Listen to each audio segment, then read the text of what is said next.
ओम श्री परमात्मने नमः। ओम श्री कृष्णाय नमो नमः। पौष मास महात्म्य अध्याय 10 की कथा सुनेंगे आज।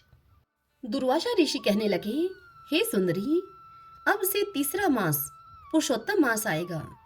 उसमें स्नान करने से मनुष्य दोषों से छूट जाता है। इसके तुल्य कार्तिक आदि कोई भी मास नहीं है। सब मास तथा पक्ष और जो भी पर्व हैं पुरुषोत्तम मास की 16वीं कला के बराबर भी नहीं है। 12,000 वर्ष तक गंगा में स्नान करने से जो फल मिलता है और सिंह के बृहस्पति में आने पर गोदावरी गंगा में स्नान करने से जो फल मिलता है, वही फल कहीं भी पुरुषोत्तम मास में एक बार के स्नान करने मात्र से प्राप्त हो जाता है। यही श्री कृष्ण का प्रिय मास है। इसमें स्नान, दान, जप आदि करने से सब मनोवांछित फल की प्राप्ति होती है। इसलिए तुम भी पुरुषोत्तम मास की सेवा करो। मुनिराज कन्या को ऐसे वचन कहकर मौन हो गए। श्री कृष्ण कहने लगे कि हे अर्जुन, मुनि के वचन सुनकर भावों से प्रेरित होकर वह मूढ़ बाला क्रोधित होकर ऋषि से बोली, हे ब्राह्मण, मुझको आपके वचन ठीक नहीं लगे।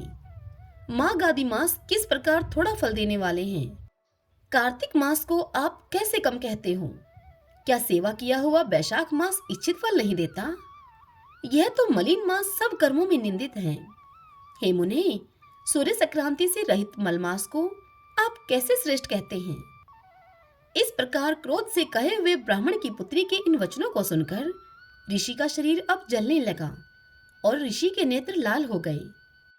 किंतु मित्र की कन्या होने के कारण उन्होंने उस कन्या को श्राप नहीं दिया, अपितु वह सोचने लगे कि यह कन्या मूर्ख है।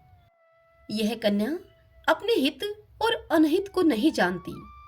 पुरुषोत्तम मास का महात्म्य जो बड़े ज्ञानी भी नहीं जानते, तो कम बुद्धि वाले पुरुष और कन्याएं तो जान ही कैसे सकती हैं। और यह बिना पिता की कन्या दुख रूपी अग्नि से सुलगती हुई मेरे अत्यंत उग्र श्राप को कैसे सहन कर सकेगी? इस प्रकार विचार करते हुए दुर्वासा ऋषि उत्पन्न हुए क्रोध को भगवान की कृपा से दूर करते हुए और स्वस्थ होकर उस व्याकुल कन्या से कहने लगे, हे बाले, तू मेरे मित्र की कन्या है, इसलिए तेरे पर मेरा कुछ भी कोप नहीं। जैसा तेरे मन में हो तू वैसा ही कर।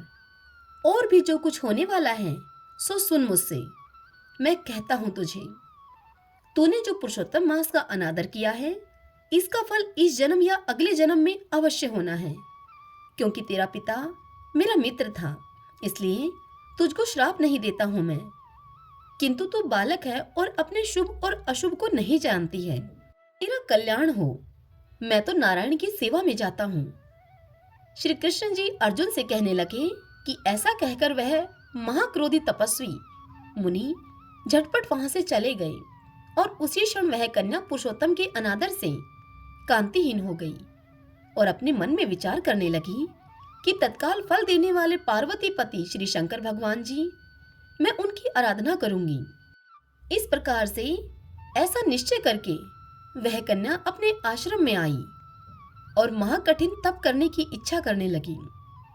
सूत जी कहने लगे कि वह बाला प्रबल मुनि के वचनों को निंदित करके तथा बहुत फल वाले विष्णु और सावित्री पति ब्रह्मा को छोड़कर अपने वन आश्रम में केवल शंकर भगवान की सेवा करने लगी।